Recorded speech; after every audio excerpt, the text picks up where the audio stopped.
You are listening to the Rooted Path Global Podcast. This is the podcast for faith leaders, community developers, funders, and field practitioners who believe that formation must come before mission. The Rooted Path is a 9-step congregational formation framework built on one conviction. What is formed is what gets scaled. Beneath the framework sits clear path intelligence, the technology layer designed to hold what formation reveals long enough for it to mature into infrastructure. Because the field has had theology, it has had methodology. What it has never had is a system to hold its memory. The companion book is now available on Amazon.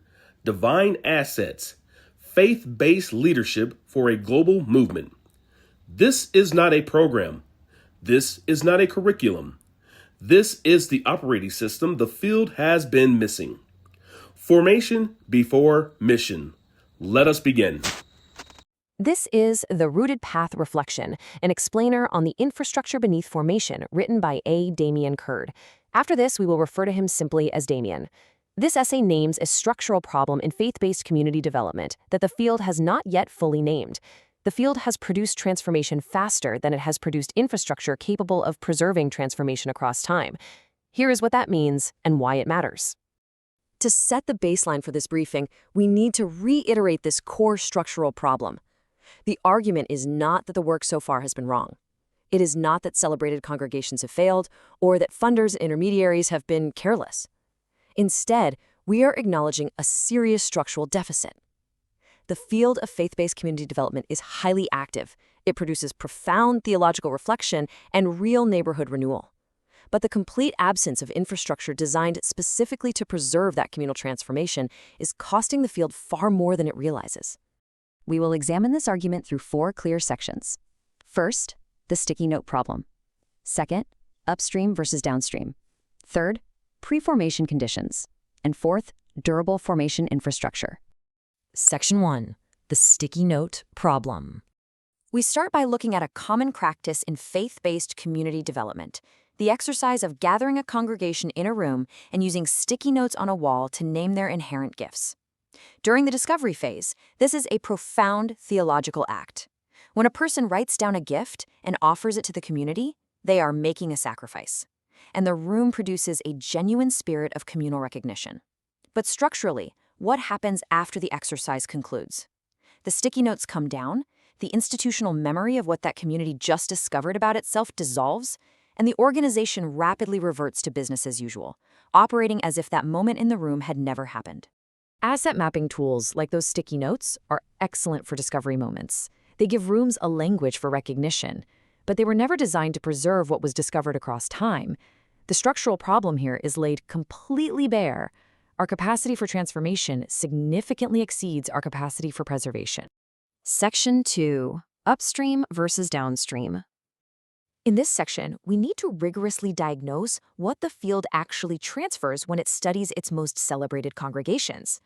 When funders, denominational leaders, and peer congregations study successful models, they eagerly extract the downstream artifacts.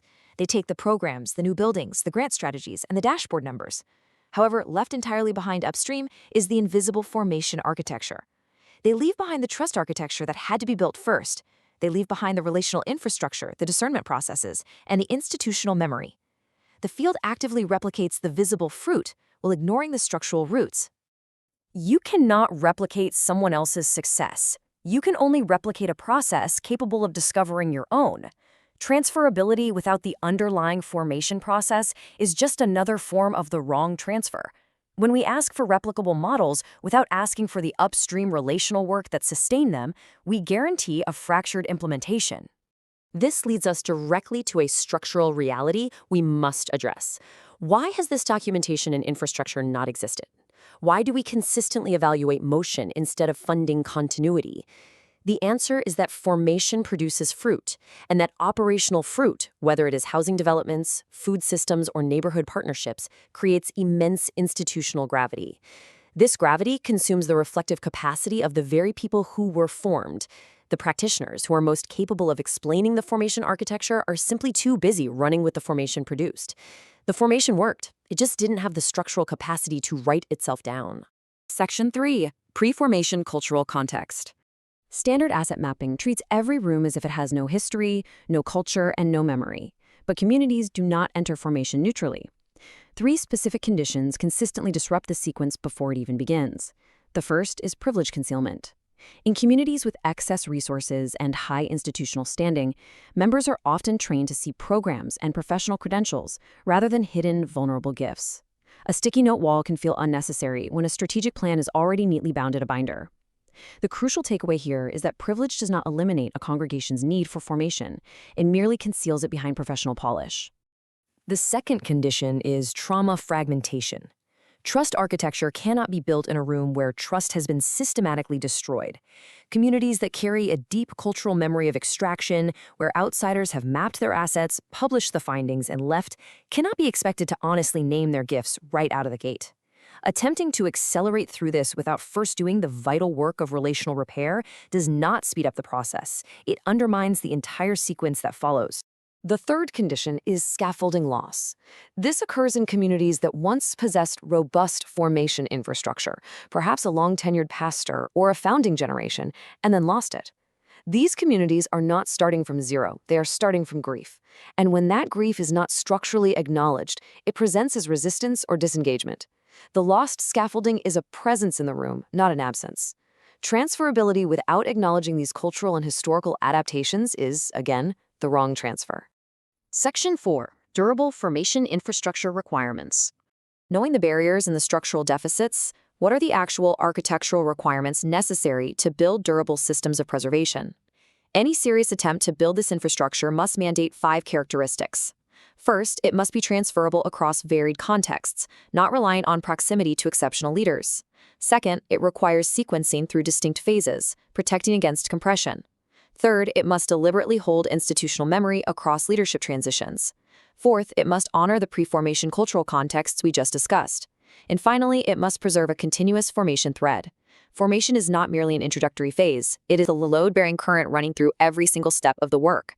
For this infrastructure to take hold, the broader ecosystem has to adapt. Funders must shift from evaluating downstream programmatic motion to investing in upstream structural continuity. This means distinguishing program grants from true infrastructure grants. Denominations must restructure their coaching to preserve institutional memory across pastoral transitions. And intermediaries must step up as stewards of cross-congregational memory, translating these insights across decades. The change has to live upstream. As evidence that this category is real and actionable, Damien points to the rooted path. This is a 9-step congregational formation framework born from 2 decades of executive observation and direct field engagement. It is offered here not to claim it is the singular, exclusive answer, but to prove that durable formation infrastructure is in fact buildable. A field with several serious interoperable attempts at formation infrastructure is far stronger than one that continues to let transformation dissolve. We conclude this briefing with this structural mandate. The field is not required to choose between formation and infrastructure. It does not need to sacrifice deep communal formation at the altar of operational efficiency, nor should it reject infrastructure as overly corporate. It simply needs infrastructure capable of preserving the formation it produces. Preserving communal transformation is an urgent requirement. If your congregation is prepared to honestly reckon with the gifts already present among your people and to build the systems necessary to steward those gifts sustainably across time, action is the next step. The ultimate question you must ask your organization is this: are you merely celebrating the transformation in your room today, or are you building the infrastructure required to guarantee it survives tomorrow? You're encouraged to explore the full essay and the comprehensive framework. Visit rootedpathglobal.com to learn more about the Rooted Path and the critical work already underway.